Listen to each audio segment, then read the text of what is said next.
Hi everybody, I'm Stephanie. I'm with 9Health, and all this week we are talking about your 9Health Fair results. Have you gotten yours yet?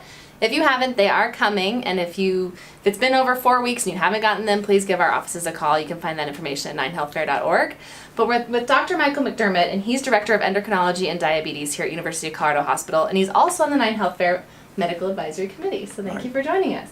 And you're an expert in a lot of things. We're going to talk about thyroid health today, and thyroid is one of the results that you will find if you've gotten the blood chemistry screening. TSH is on your results, and that's an indicator of thyroid health and function. That's right. So first, just explain to us what your thyroid does, what it is. Okay, so the thyroid gland is right here in your neck. It's shaped like a butterfly. It's fairly small, and it makes thyroid hormones. We call them T4 and T3 for short, and these are hormones that affect metabolism in your whole body. Every single cell in your body is regulated to some degree by thyroid hormone. It regulates how much energy they utilize and how efficiently all the different cells in your body do their job. So it's a critical hormone that it be secreted and circulate in the exact right amounts for the rest of your body to work properly. Okay.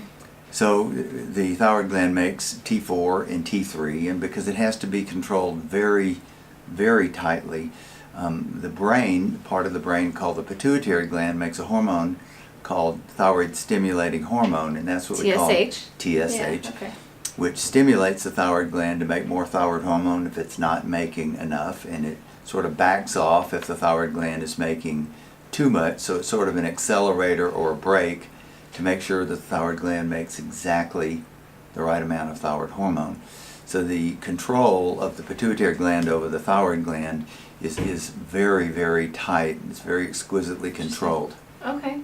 And I mentioned that I had my results, so this page 1, but mine are on page 2 of my results. So if you have your 9Health results, this is kind of what they look like. They might be a little hard to read, but TSH is that thyroid stimulating hormone. Yes. And then it tells you on here reference ranges. What is the range? Like, what should your thyroid range be? So every lab can have a different range because they all use different kits. The most common range that's recommended is 0.45 to 4.5 microunits per liter. So Seems like a big range. It's a pretty big range. Most labs have that as their range, but there are some labs who have established their own, and it may be narrower, it may be occasionally broader than that. But that's a population range. That means if you look at everybody in the entire population, they're going to be somewhere in that range, and that's normal for the population. But no individual varies that much. Right, okay. So most individuals have a very narrow personal range. If their TSH is 2, it's almost always 2. Okay. It doesn't go up to 4.5 and 0.45. So the population reference range means anyone in the population that is in there basically is normal. Okay. But each individual really has a much narrower personal range. And being too low or too high, there's different terms. Kind of explain what those are. Right. So the most common thyroid disorder is hypothyroidism. Hypo means low thyroid function. So if the thyroid gland is not functioning, it's not making enough T4 and T3, the thyroid hormones. The pituitary gland responds to that by making more thyroid stimulating hormone to try to stimulate the thyroid gland to work better. Okay, because that always confused me. Like the number's higher, but that means it's not hypothyroid. And people would say, why don't you measure T4 and T3? Well, we can, but they're actually not as accurate in most people. There are exceptions, but in most people they're not as accurate as the TSH. The TSH will go up, and when it goes up, it's very effective at stimulating the thyroid gland to start making more thyroid hormone. So a high TSH with a normal T4 still means you're hypothyroid, because the TSH is being made to sort of push your thyroid gland to work harder. So hypothyroidism, a low thyroid, has a high TSH. And the converse of that is hyperthyroidism, so an overactive thyroid. The gland makes too much T4 and T3. Or if you're taking thyroid hormone to treat hypothyroidism, if you're taking too much, if your T4 and your T3 level are too high, then the pituitary gland stops making TSH and it becomes low. So a low TSH means you have too much thyroid hormone. and a high TSH means you have too little thyroid hormone. And we talked about regulating metabolism, and so if someone doesn't go to the 9Health fair and they don't have these results that says they might be out of range, what are some symptoms or indicators that they should go get checked for that? Some people that have mild thyroid abnormalities don't have any symptoms yet, and that's why it's good to get a screen, because you diagnose this at an early stage before it's caused a lot of problems. But because your whole body metabolizes carbohydrates, fat, protein for energy, when people have low metabolism because their thyroid is too low, they tend to have significant fatigue. They tend to have weight gain. They tend to feel like they need to sleep a lot. And weight gain, and you haven't changed anything. Haven't changed anything, and you're gaining weight even though you're eating the same. You may feel like you need to sleep more. You have dry skin. You have hair falling out. On the other hand, if the thyroid is overworking, a person has hyperthyroidism, then all the cells are burning up too much energy, and you might think, well, that would make you feel more energetic. But I'm losing weight, things are great.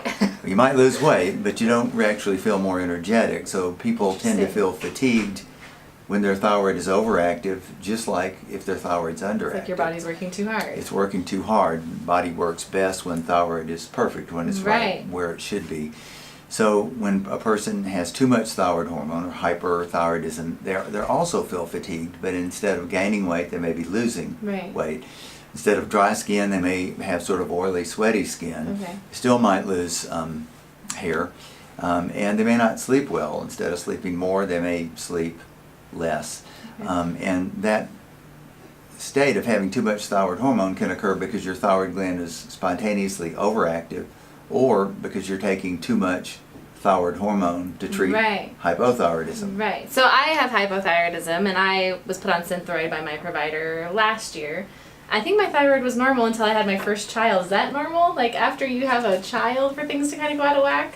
Because we didn't really know about it, and then she tested my blood and well, hypothyroidism is very common. It's most commonly due in adults to a disorder called Hashimoto's thyroiditis, which is an inflammatory condition where the thyroid gland becomes inflamed and it just gradually becomes destroyed over time. We don't have a good treatment for that inflammation that destroys the thyroid gland. Some very powerful drugs might, like chemotherapy or steroids, might be effective, but they may be worse than the disease itself. So that's still something we struggle with, learning how to cure Hashimoto's thyroiditis. And is that rare? Is that a more? It's very common. That's the most common cause of hypothyroidism. So about 8% of the entire population, or 1 out of every 12 people, have Hashimoto's thyroiditis.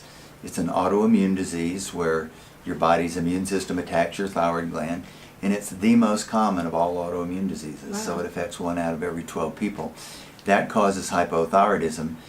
Since we don't know how to stop that inflammation, we treat the underactive thyroid gland once the thyroid becomes underactive. And we use levothyroxine. Now, Synthroid is one brand, but there are several other brands. So the generic is levothyroxine. It comes in generic brands and it comes in name brands. And some people have a preference for one or the other. When you have hypothyroidism, your doctor should prescribe levothyroxine replacement therapy. Some people have other additional thyroid hormones that they take, but most people just do fine with levothyroxine. And then we monitor thyroid tests to see if the results are normal. And I know the 9Health Fair blood chemistry screening does the TSH. If that is out of range, do you need to go see your provider and get retested? Are there additional blood tests that should be done before you're put on a medication? Yes, so if the TSH is elevated, you probably have hypothyroidism, and you should have your serum T4.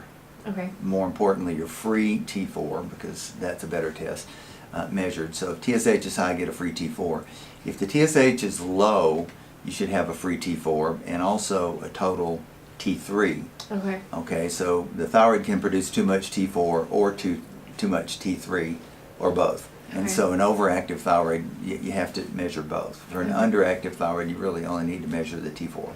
Do we have any questions out there? Again, we're talking 9Health Fair screening results, talking about thyroid health specifically today and your TSH numbers. If there are any questions, go ahead and ask them. If not, then you can post them later and I'll answer them as well, or get an answer from Dr. McDermott. Is there anything else we should know about our thyroid? I've heard of people having their thyroid, or I guess maybe their parathyroid operated on, or you can like if there's a tumor on your parathyroid, is that a different organ? So the parathyroid glands are completely different. The word para means next to. Okay. So the 'Cause I've heard parathyroid of that glands happening and parathyroids are 4 glands okay. that are just next to your thyroid. Okay. Sometimes they're actually in your thyroid, but they're completely different. They control your calcium metabolism. Okay. So they can become overactive. Very seldom do they become underactive, but they can become either. Now, when we do thyroid surgery for thyroid tumors, for example, or sometimes when the thyroid gland is overactive, hyperthyroidism, we'll take a person's thyroid out. And the parathyroid glands can become damaged during that. But they really are different. They manage your calcium. I was always curious about that. We had 9Health Fair testimonial where she did the bone density screening and found out she had brittle bones and then ended up being tied to her parathyroid. And she had an operation to fix that. Overactive So parathyroid glands cause bone loss. So I've always wondered, kidney what stones, is the difference between your parathyroid and your thyroid? And Right. Yeah, okay, that makes sense. Is there anything else you want to add about thyroid health? I had asked off camera as well. Like, you can't really fix your thyroid, any thyroid issues with diet. Is there any other measures you could do? Well, we wish you could. I think everyone, to maintain good health, should have a well-balanced diet that has all the right food groups. If you are in a country, not this one, where there's deficient iodine, then adding more iodine does help prevent thyroid disease. But the United States doesn't have iodine deficiency, so adding iodine doesn't help. Okay. Going on a low iodine diet doesn't help either. I think if a person eats a well-balanced diet, you can take a multivitamin. They usually have iodine in them. We don't really recommend additional things. There's no dietary measures that help the thyroid. An exception to that is pregnancy. During pregnancy, women require twice as much iodine as the rest of us do because they lose more iodine in their urine and they need to make more thyroid hormone for their baby. So we do recommend iodine supplements, usually in prenatal vitamins during pregnancy, but that's the only exception. Okay. We would love to find a dietary measure or a physical measure that actually fixed the thyroid gland, but we haven't been able to do that. Or something more preventative. Something more preventative. It seems to just happen, kind of. It seems to just happen, and probably the best thing overall is periodically to have screening tests, a TSH. And TSH is a very good screening test, and it tells you if you have early thyroid disease. Then we can treat that. Unfortunately, we very seldom can make the thyroid disease go away. But the treatments are pretty easy compared to treatments for a lot of other things. Yeah, I take a medication daily. It's a pretty low dose of, I say Synthroid, which is the brand name because I can't say the other one. What'd you say? Levothyroxine. So it's easy. You take it once a day. My level, I haven't had to change my dose or anything, so that's most people don't. As people get older, we do have to lower the dose. When women get pregnant, we have to raise the dose. So there are times during life when the dose doesn't remain stable. But for the most part, people will not require much of a change. And yet there are people, every time we see them, it's a little bit different, and we have to make some adjustments. Yeah, because I asked you that too. I've had several blood tests done, and this was just one of them, and this level was higher than a couple others I had had. So those adjustments would need to be made based on the blood test, but also on how you feel. If there's a little bit of fluctuation and you feel fine, there wouldn't be any reason to change the dose. Some people are more sensitive to fluctuations in their thyroid and have more symptoms, and so they may need minor adjustments even when there's a little change. Okay, we have a question from Facebook?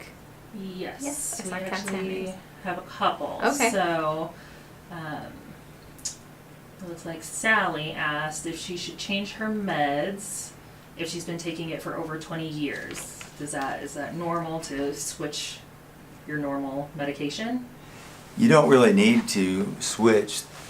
The synthetic levothyroxine has been made for many years. The process for making it is very good. It's very well established. The product that's made by these manufacturers is identical to the thyroid hormone that our own thyroid gland makes. So in that sense, it is bioidentical. It's not a safe medication. It's synthetic, but it's an identical copy. So it's very safe. And so there's a lot of different preparations. How they differ mainly is in cost. So some are much more expensive, some are less expensive. I don't really think people need to change just because they've been on one dose or one particular brand for a long time. Many people do very well with the generic brands, which are inexpensive. Yeah, I'm on a Whereas the- generic. I just know that. And the brand name name. brands are a little more expensive, and a couple of them are far more expensive. But some, you can get certain types that have no dye in them. So if somebody's allergic to yellow Okay. dye or red dye, you can get some that have no fillers at all. They're just dissolved in oil. So for different people, certain brands might be better. For the majority of people, generic actually works quite well. Or if you have a favorite name brand and it's not costing too much, then Right. that's also fine. But her being on that for the last 20 years is probably kind of typical. Once you're on it, you stay on it. It's typical because the thyroid gland in normal people makes the same amount of thyroid hormone every day, and so if you're on the right dose, it really shouldn't change over time. Okay. Awesome. Yep, and we have one more question from Heather. If your TSH is high, but the antibodies are in normal range, what would that mean? So the antibodies are a way to diagnose Hashimoto's thyroiditis. The antibodies are not always positive. There's been a number of studies that show that many people who have hypothyroidism with negative antibodies, they still have inflammation in their gland. You don't really want somebody to investigate that. You don't need to have a biopsy, but studies where they've done that have shown that the inflammation is still there. When it's not Hashimoto's thyroiditis, sometimes it's just a rare condition that causes the thyroid gland not to work as well. But in all cases, we still don't have a cure for any of those causes. The main cure is the main treatment really is just to replace the thyroid hormone Right. in the right doses. It's one of the more successful treatments we have in all of medicine. When a gland fails, it's a pretty simple treatment, compared to heart failure, liver Right. failure, kidney failure. Thyroid failure is something we treat very, very well.